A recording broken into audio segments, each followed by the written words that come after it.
a paz do Senhor. Eu sou o evangelista Assis Irineu, da Igreja Evangélica Assembleia de Deus em Parnamirim.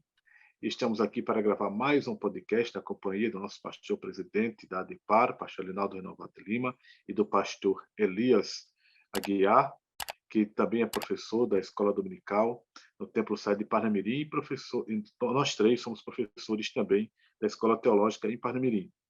E pela graça de Deus, estamos aqui para gravar o podcast da lição de número 11 da Revista de Adultos, que tem como título Os Prejuízos da Mentira na Família.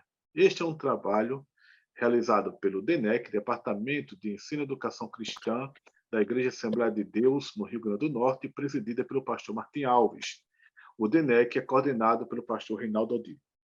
Então, desde já, eu quero passar a palavra para o nosso pastor Linaldo e para o pastor Elias, para eles darem as suas saudações iniciais aos amados. Em primeiro lugar, Pai do Senhor, para nossos irmãos, pastor Assis, pastor Elias, não é? Nesse podcast. E também saudar os nossos irmãos, pastores, superintendentes, professores da escola dominical e alunos, né?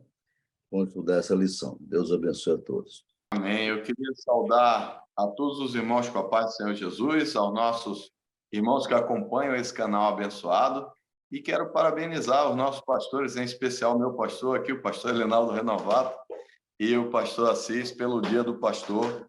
Essa lição é especial e eu acredito que cada professor essa semana vai estar preparando algo para trazer para a sua classe. É importante que os irmãos estejam aí fazendo a sua homenagem ao pastor, já que o pastor é um sacerdócio que envolve muita abnegação. Acho que a palavra abnegação ela está muito voltada para isso, já que acaba atendendo muitas vezes sem dia, sem hora, e indo lá atender a sua ovelha para que tudo vá bem. Então, Deus abençoe a cada um dos irmãos e que essa lição possa trazer um crescimento maravilhoso para a sua vida pessoal e para a classe que você ministra. Amém. Então, o título desta lição é Os Prejuízos da Mentira na Família. O texto áureo nos diz: Não mentais uns aos outros, pois que já vos despistes do velho homem com seus feitos. Colossenses 3:9. A verdade prática ensina: a mentira pode até dar flores, mas não produz fruto para o bem. A leitura bíblica em classe está no livro de Atos, capítulo 5, versículo 1 ao 11. Envolve o episódio de Ananias e Safira, que mentiram perante o apóstolo Pedro, e o apóstolo Pedro disse que ambos tinham mentido para o Espírito Santo. Em razão disso, eles receberam a sentença de morte do próprio Espírito Santo, foram sepultados no mesmo dia em razão desse pecado. Pecado que ficou gravado na história da igreja por esse engano que eles cometeram. Pois bem, eu não vou ler o texto da leitura, que está em Atos, capítulo 5, versículo 1 ao 11. Os irmãos que estão acompanhando esse podcast, façam a leitura na sua Bíblia para nós ganharmos tempo. Os objetivos desta lição são três, relacionados aos três tópicos. O primeiro é investigar a natureza da conversão de Ananias e Safira. O segundo é refletir a respeito do problema da mentira na família. E o terceiro é expor o conselho bíblico de como proteger a família da mentira e da hipocrisia. Então, a palavra-chave é mentira, e a nossa lição de hoje, tomando como referência esse fato bíblico do livro de Atos, capítulo 5, mostra como a mentira é um problema grave na vida da família, seja de marido e esposa, seja de pais e filhos, de irmãos com os outros ou com os demais familiares. A mentira prejudica muito os relacionamentos, inclusive em toda a nossa vida. O tópico primeiro tem como título uma conversão duvidosa, e já passo a palavra para o nosso pastor Elinaldo trazer as reflexões sobre todo este tópico. Pois não, pastor Assis. Esta, no rol das lições do trimestre, né? Que tem como título Relacionamentos em Família, superando desafios e problemas com exemplos da palavra de Deus. No meio de todas elas, me parece que essa é uma lição trágica, né? A mais trágica das lições do exemplo negativo dos personagens, dos protagonistas aqui estudados. Então, já foi falado do pastor Assis, o da lição, textual, etc. Primeiro tópico é uma conversão duvidosa. Esse é um problema muito sério, porque a conversão de uma pessoa tem que ser real, verdadeira, não é? Não pode ser um convencimento apenas. Não, além do convencimento pelo Espírito Santo, a pessoa precisa passar pelo processo da transformação, não é? Conversão não é somente levantar a mão, como nós vemos na igreja, não é somente mudar de uma religião para outra. Conversão quer dizer uma transformação na vida da pessoa. Quem tem um encontro com Cristo não pode continuar com as velhas práticas, porque está escrito, 2 Coríntios 5,17, eis que se alguém está em Cristo, nova criatura é. As coisas velhas já passaram, que tudo se fez novo. Quer dizer, não vive mais com o velho estilo de vida, mentiras, enganos, etc. No caso do casal, em análise aqui, Ananias e Safira, não é? Eles faziam parte da igreja cristã, chamada igreja primitiva, não é? Primitiva, que era uma igreja que, além de pregar o evangelho puro e simples, o evangelho que, no dizer de Paulo, é o poder de Deus para a salvação de todo aquele que crê, a igreja também cuidava, vamos dizer assim, do evangelho integral. Cuidava do lado espiritual, do ensino, do discipulado, e cuidava também da assistência aos necessitados, conforme foi criado o trabalho dos diáconos lá em Atos capítulo 6, não é verdade? Então, era comum eles ajudarem. E essa igreja aqui, na verdade, a igreja da qual eles faziam parte, era uma igreja que tinha essa prática, não é? De ajudar os necessitados. E Ananias e Safira certamente achavam bonito aquilo, né? Achavam bonito. E resolveram participar daquela obra, daquela filantropia, na verdade, só que de uma maneira errada. Estavam fazendo uma coisa, um objetivo certo, mas de forma errada. E aqui diz que eles não corresponderam à obra de regeneração do Espírito Santo e não foram genuinamente transformados. Né? Não foram transformados, certamente. Não é? No segundo ponto, a comunhão na igreja de Atos. Na igreja dos Atos Apóstolos, era uma das características marcantes, era a comunhão. Atos 2:42. Comunhão quer dizer ter tudo em comum, não é verdade? Ou pelo menos as coisas essenciais em comum. Por exemplo, não sou obrigado a ter uma profissão igual à do pastor Assis, né, do pastor Elias, para ter comunhão com ele. É no sentido espiritual, no sentido ético, no sentido moral, não é? Então, depois daquela pregação de Pedro, aceitaram cerca de 3.000 pessoas, né? Tinham tudo em comum, porque o Espírito Santo tocou nos corações deles, né? Para viver a vida cristã, o amor cristão, não apenas na teoria, mas na prática. É bom que os professores enfatizem isso, não é? Aqui a igreja vivia na prática do amor real, não era só teoria, não. Era comum, as pessoas vendiam os seus bens para que houvesse atendimento à necessidade dos outros. Era essa a realidade, não é? Aí é citado aqui o exemplo de Barnabé, que foi um homem que vendeu os seus bens e entregou todo o dinheiro de forma voluntária para suprir a necessidade dos cristãos, como em Atos 4, 36, 37. No item 3 desse primeiro tópico, nós vemos a inveja e a hipocrisia de Ananias e Safira. A inveja é uma característica, não é? Uma prática, uma atitude terrível de uma pessoa, a Bíblia diz que a inveja é a podridão dos ossos. Quer dizer, o invejoso é uma pessoa que ele não se sente bem com o sucesso do outro. Inveja é isso. Alguém comprou um carro, ele tem uma bicicleta, ele tem inveja daquele irmão. O irmão tem uma casa melhor, ele tem inveja, porque paga aluguel, etc. Às vezes até critica e julga que a pessoa está sendo desonesta, etc. Não é verdade? Então, aqui diz a lição, quando eles viram o desprendimento de Barnabé, então eles foram movidos pela inveja. Inveja, ou seja, ele está fazendo isso, vamos fazer também. Vamos fazer também. Só que o Barnabé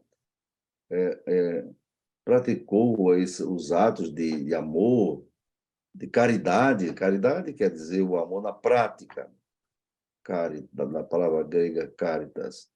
Mas o Ananias foi movido por um sentimento carnal.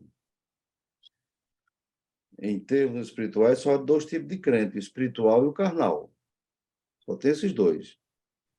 O espiritual é aquele que dá lugar ao Espírito Santo, Espírito de Deus. E o carnal é aquele que dá lugar à carne. A escolha dele é essa, não é verdade? Então, o que aconteceu?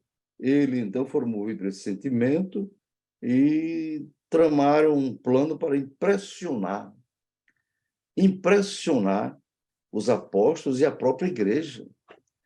Acredito que eles pensavam assim, olha, vamos também entrar nesse movimento aí filantrópico, não é? Para as pessoas verem que nós também somos pessoas generosas, pessoas amorosas. Não podemos ficar de fora, não é? Não haveria nada errado de eles não terem participado daquela prática, nada. Porém, o sentimento mau, a motivação deles foi uma motivação totalmente carnal e até diabólica, não é verdade? Então, o plano era o seguinte: vender uma propriedade que eles tinham, não é? E levar o dinheiro como oferta. Porém, não era falando a verdade. Era para fazer a doação de uma parte. Digamos que o terreno fosse a preços de hoje, um terreno de 30 mil reais, o imóvel deles, né? Assim, procurando um preço mais ou menos de hoje. Então, eles combinaram entre eles: olha, a gente vai vender por 30 mil e vamos dar apenas 10 mil. A gente retém os 20 mil para nós precisamos, etc., mas vamos dar a impressão de que realmente estamos ao lado dos irmãos que estão fazendo filantropia. Da outra parte, então, ficaria com eles. Então, fingiriam dar todo o dinheiro à igreja. Quer dizer, o comentário diz, é muito triste quando a hipocrisia e o engano se instalam no coração do homem. Mais trágico ainda quando essa realidade acontece no seio da família cristã. Por isso devemos ser vigilantes. O diabo age para desfazer a unidade do espírito na vida da família. Quer dizer, o pensamento deles era correto em termos de querer ajudar, porém, errado no sentido de enganar, de mentir, de ser hipócrita, que é uma das coisas que Jesus sempre combateu aqueles homens chamados fariseus, que pareciam ser grandes cumpridores da lei, mas mentiam, pregavam uma coisa e faziam outra. O tópico quarto, o subtópico, né? Desse tópico primeiro, é quando a mentira e o engano enchem os corações. Já pensou, meu irmão? Enfatize isso para os seus alunos. Olha, mentira e engano sempre vão trazer resultados funestos, resultados maus. Pode trazer até morte, como aconteceu com o casal Ananias e Safira, não é? Então, quando eles foram entregar aquela importância aos pés dos apóstolos, Deus revelou ao apóstolo São Pedro. E Deus revela, irmão. Quando ele quer revelar, ele revela. o apóstolo São Pedro, revelado pelo Espírito Santo, disse: Ananias, por que encheu Satanás o teu coração? Para que mentisses ao Espírito Santo e retivesse parte do preço da herdade, guardando não ficava para ti, e vendida não estava em teu poder, por que formaste esse desígnio no teu coração? Não mentiste aos homens, mas a Deus. Atos 5, 3 e 4. Veja bem, se eles tivessem guardado uma parte da venda do terreno, não tinha problema nenhum. Podiam ter combinado de maneira honesta. Ananias ou Safira, vamos vender esse terreno por 30 mil? É uma hipótese. Mas vamos ficar com 15. Os outros 15 a gente dá para os irmãos. Não estava errado absolutamente nada disso, nada, nada. O crente fiel só tem a obrigação de contribuir com os dízimos e com as ofertas alçadas para a obra do Senhor. Só essa é a obrigação dele, não é? Mas inventar história, mentir para aparecer, com hipocrisia e com engano, isso é trágico.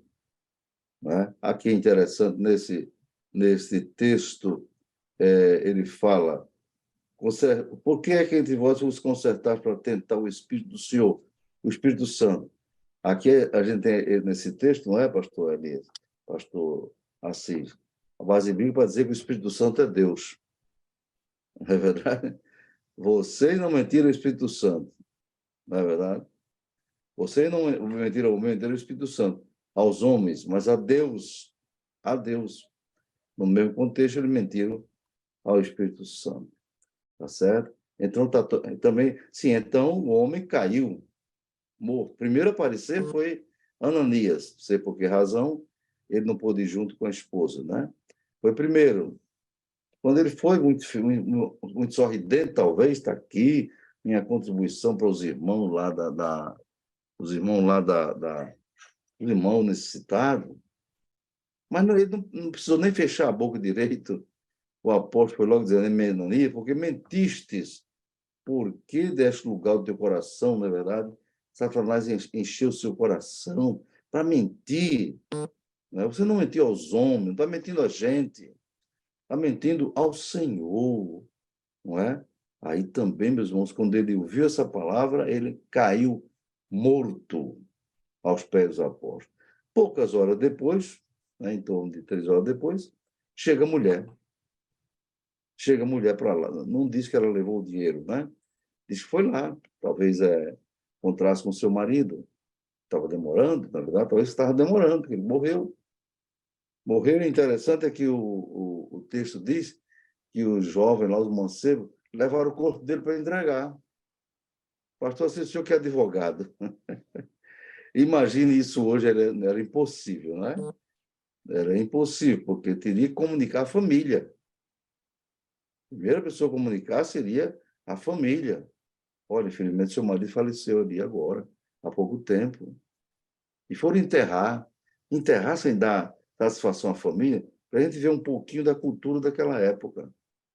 Não é? Algo impensável hoje, quando os direitos humanos são super valorizados, a ponto dos direitos de minorias superarem os direitos da maioria. É terrível. Então, a gente está vendo. Ela, então, foi lá, né? E também, quando o apóstolo perguntou: é verdade que você vendeu por tanto? Ela disse: foi. Ou seja, estava combinado com o esposo, né? Mas o mesmo apóstolo que recebeu a revelação de Deus, você mentiu também, viu? Os mesmos que levaram seu marido vão levar você. Ela caiu morta também, fulminada por Deus. Então, concluindo, vemos que a mentira e o engano dominaram o coração do casal para tentar ludibriar a igreja e, consequentemente, a liderança apostólica. Ao tentar enganar a liderança local da primeira igreja, na verdade, eles mentiram contra o Espírito Santo. Irmãos, eu tive uma experiência, para terminar a minha participação aqui, inclusive eu sugiro que o segundo tópico seja Elias e o terceiro seja o pastor Assis, para ele não ficar de fora do comentário, né? Um certo irmão da Assembleia de Deus em Parnamirim, ele quase todo mês chegava com uma importância razoável, no meu gabinete, para me entregar nas minhas mãos. Ele está aqui, pastor. Serve para o senhor aplicar na obra do senhor, como o senhor quiser achar que é necessário. A missão, nisso ou naquilo. Pois não, pastor, muito obrigado. Agora, vou ali na tesouraria, entregue, para lhe entregar o recibo. Eu pensava, pastor Assis e pastor Elias, meus amados irmãos, que ele estava entregando aquilo, era uma generosidade, não é? Com sinceridade. Então, mais um mês ou dois, ela vinha a ele. Quando foi um dia, ele entregou a importância menor e disse assim, pastor, não peço orações porque está dando tudo errado na minha vida. Tudo errado. Estou endividado, estou com problema de saúde. Aí, Deus tocou no meu coração de fazer a pergunta a ele. Meu irmão, isso que você me entrega é o seu dízimo? Mas a resposta dele foi, não, irmão. Está vendo? Eu não dou o dízimo, dou às vezes até mais. É para obra, não entrego o dízimo. Aí eu disse para ele na mesma hora, aí está a causa das suas dificuldades na vida. Que a Bíblia diz trazer, Deus diz, todos os dízimos à casa do tesouro e depois fazer prova de mim, para que haja manutenção na minha casa. E verei se eu não abro a janela do céu de forma tal que haja uma abundância muito maior. E disse mais, repreenderei o devorador para que não consuma o fruto do vosso trabalho.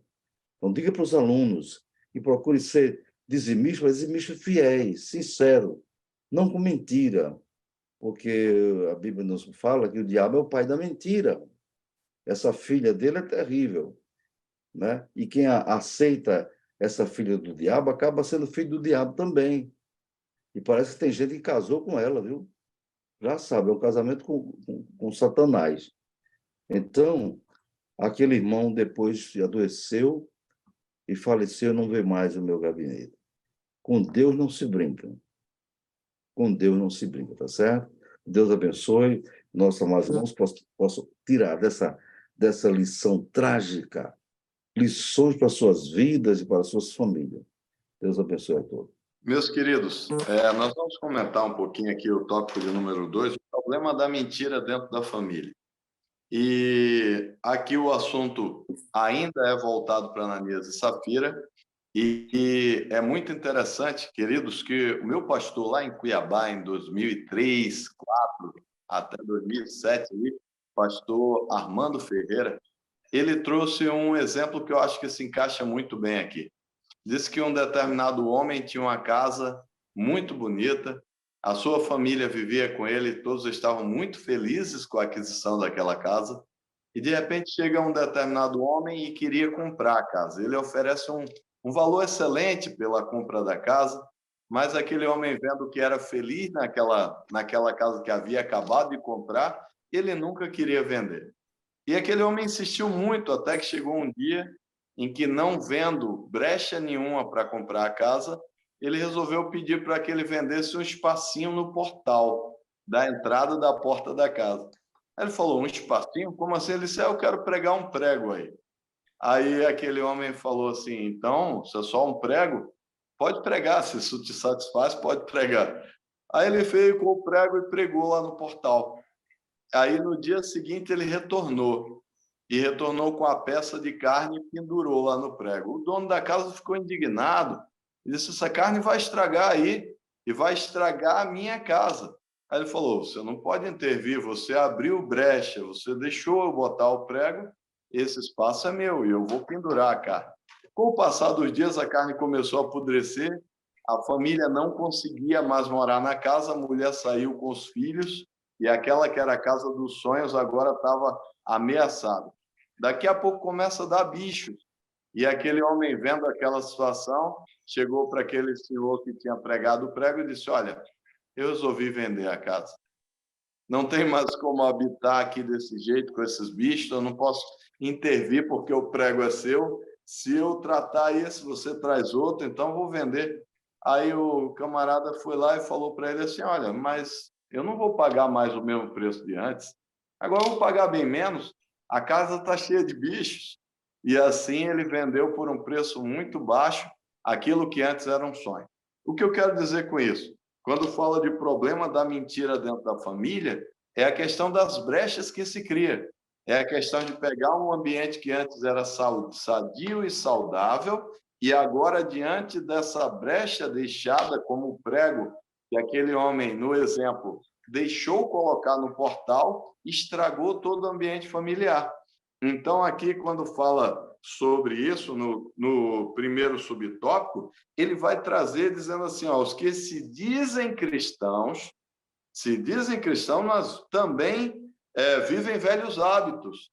Então, é preciso uma transformação autêntica. E se não há uma transformação autêntica, gera brecha. A nação de Israel, em vários momentos, acabou sendo advertida ou admoestada por Deus, justamente porque voltava a práticas do Egito, a práticas de uma cultura que eles estavam imersos. Então, aqui ele fala sobre isso. E diz assim, olha só, o Espírito Santo se entristece quando dentro da família, seja esposo, esposa, filhos, filhas e outros membros que possam estar agregados, fazem da mentira um estilo de vida. O grande problema também é ir gerando insensibilidade. Olha só, você se acostumar a mentir com determinada coisa, como tem gente que costuma mentir na declaração do imposto de renda.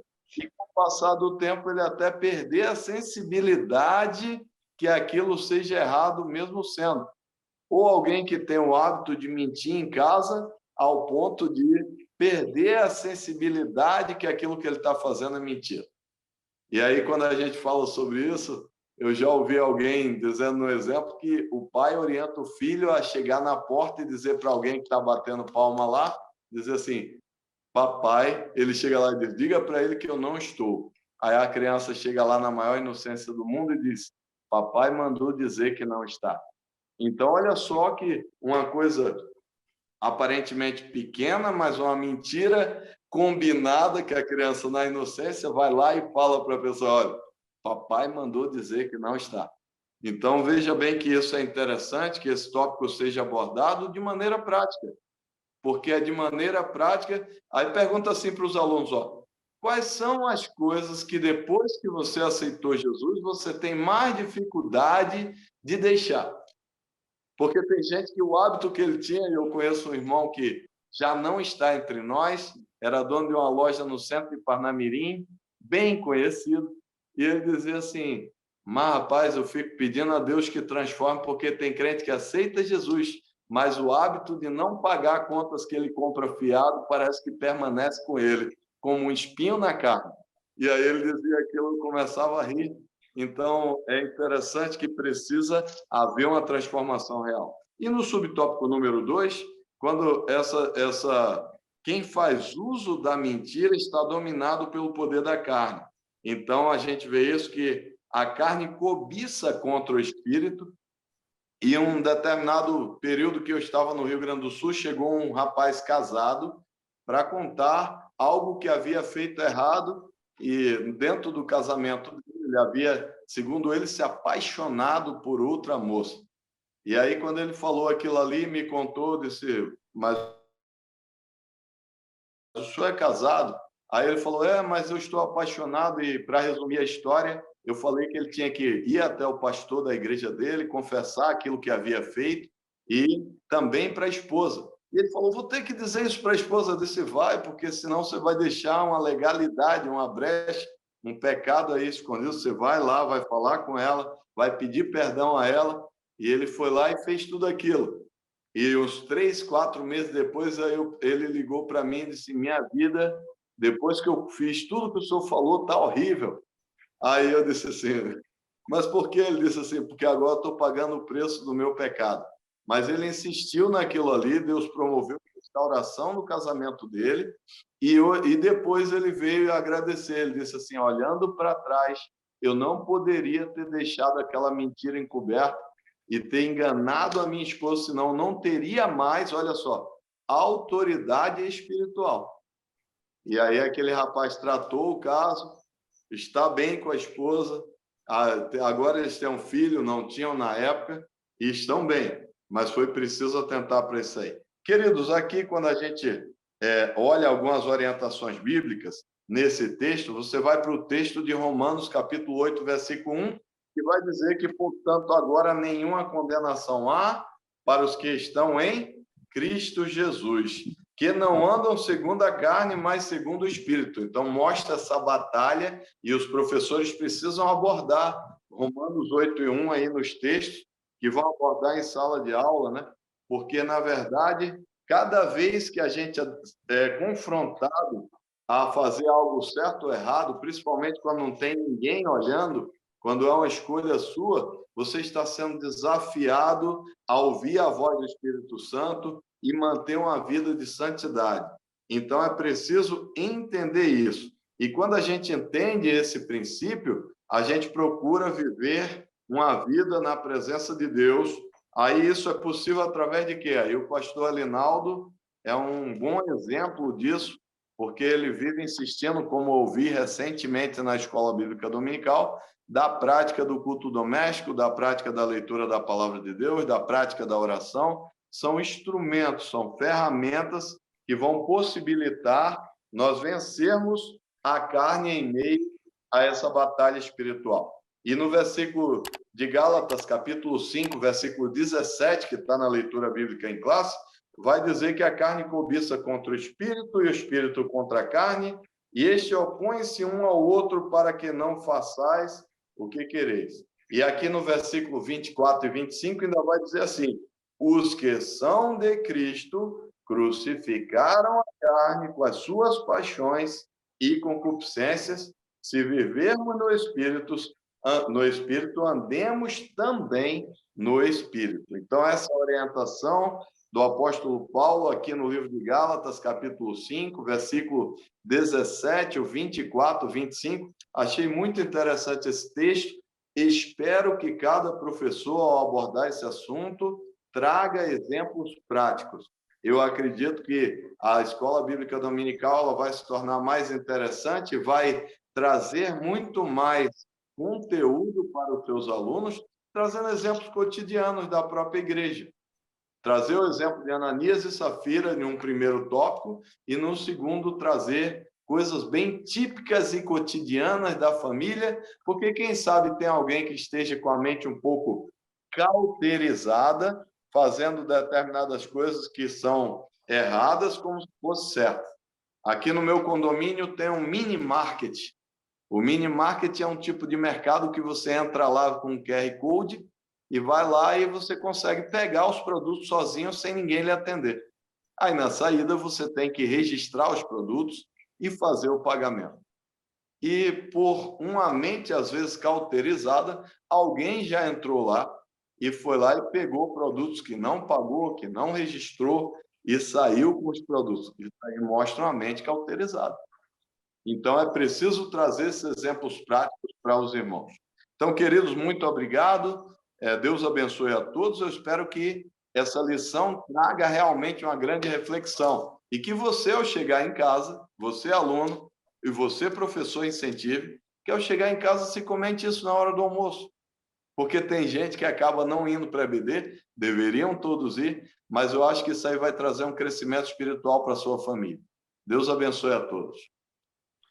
O tópico número 3 tem como título Protegendo a Família da Mentira e da Hipocrisia. Então, nós temos aqui 3 subtópicos. O primeiro é o cuidado contra os defeitos morais no lar.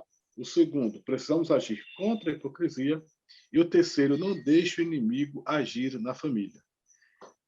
Quanto ao cuidado contra os defeitos morais no lar, o comentarista ele diz que quando se permitem certos defeitos morais, como a prática da mentira, do fingimento e da hipocrisia dentro de um lar, essa família está fadada a fracasso. Ele cita o exemplo de Acã, que no Antigo Testamento furtou um objeto proibido do anátema lá da cidade de Ai e trouxe problema para a família dele e para todo Israel. Isso dá quando a pessoa age com a moralidade deturpada, quando a pessoa age fora da moral cristã e faz coisas que não agradam a Deus, isso tem consequências muito sérias, né? E aí, no subtópico 2, o comentarista coloca que nós precisamos agir contra a hipocrisia. contra a hipocrisia, ou seja, precisamos tomar algumas atitudes. Ele sugere aqui que os servos de Deus façam um autoexame diante de Deus contra a hipocrisia. Cita Mateus capítulo 7, versículos 3 e 5, em que alguém quer tirar o argueiro do olho do seu irmão e tem uma trave no seu olho. Jesus usa uma hipérbole, um exagero de uma figura de linguagem exagerada, para demonstrar que a pessoa que às vezes está vendo o defeito do outro não está observando que o defeito dela é incomparavelmente maior do que o outro. E é preciso, então, fazer um autoexame, se corrigir, olhar para si, para poder enxergar as coisas que estão além da pessoa. Neste caso aqui, cabe ao cristão, dentro do seu lar, corrigir-se a respeito da hipocrisia, a respeito da mentira, que às vezes se torna algo corriqueiro na vida dos cristãos, em coisas pequenas, em coisas banais. A pessoa mente por questões muito simples e não se dá conta de que isso é ofensivo, tem consequências. Por derradeiro, o comentarista diz: não deixe o inimigo agir na família. E aí cita o versículo 3 da lição de Atos 5, 3, que Ananias deixou que Satanás enchesse o seu coração. Ou seja, Ananias abriu brecha para o diabo. Safira também. Ananias, cujo nome significa a graça do Senhor, porque vem do hebraico Hananiah. O grego Ananias é um reflexo do hebraico. Hanan é graça e Yah é o nome, a abreviação do nome Yahvé, traduzido por Senhor. Então é a graça do Senhor. E Safira, que é uma pedra preciosa. Os dois, ao invés de preservarem essa preciosidade da vida cristã, em comunhão com Deus, abriram o coração para que o diabo colocasse dentro deles a hipocrisia e a mentira, e tentassem enganar ao Espírito Santo, que estava dirigindo a vida do pastor da igreja, do apóstolo Pedro. E isso trouxe como consequência a morte para o casal.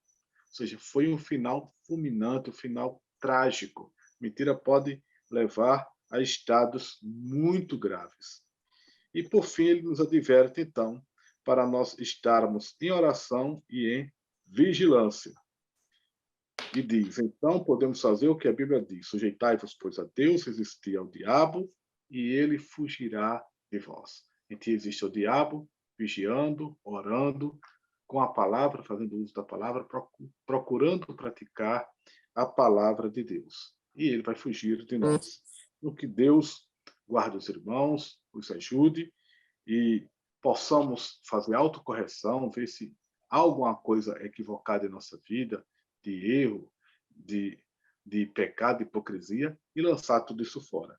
Eu vou fazer uma oração encerrando e peço ao nosso pastor Linaldo para... Pastor Assis, me permite somente um rapidinho Sim, observação no tópico do pastor Elias. Sim. Pode, né? Ele falou da pessoa que mentia, etc. Pois bem, eu era secretário de planejamento de Natal, muitos anos atrás.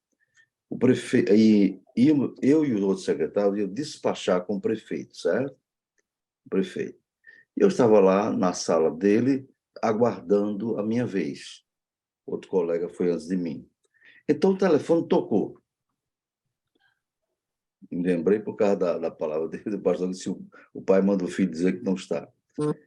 Aí o prefeito disse: não, atenda aí, diga que eu não estou. Eu não me movi do lugar. Prefeito, me desculpe. Se o senhor quer mandar dizer que não está, mande outro. Eu não posso fazer isso. Ele chamou outro colega foi lá e mentiu. Não, o prefeito não está. Quando chegou minha vez, ele disse: Arnaldo, eu admiro muito vocês, mas às vezes vocês são muito radicais. Está vendo? Agora, se eu tivesse atendido, depois, está vendo? Ele mentiu. Só isso, pode fazer oração. Ok. Pai querido, muito obrigado por este momento que tu nos tens dado. Abençoa a todos os teus servos, todas as tuas servas, que este comentário sirva de subsídios para a vida deles e que possam dar excelentes lições. Abençoa os pastores, ó Deus, nesse dia do pastor, aos teus céus abnegados que fazem a tua obra. Em nome de Jesus, nós te agradecemos. Amém. Amém. O senhor pode dar a bênção? Claro, claro. Recebamos a bênção. A graça do nosso Jesus Cristo, o amor de Deus, nosso Pai, a comunhão e a consolação do Espírito Santo. Seja com todos agora e para sempre. Amém. Até um próximo encontro, se Deus quiser. Amém.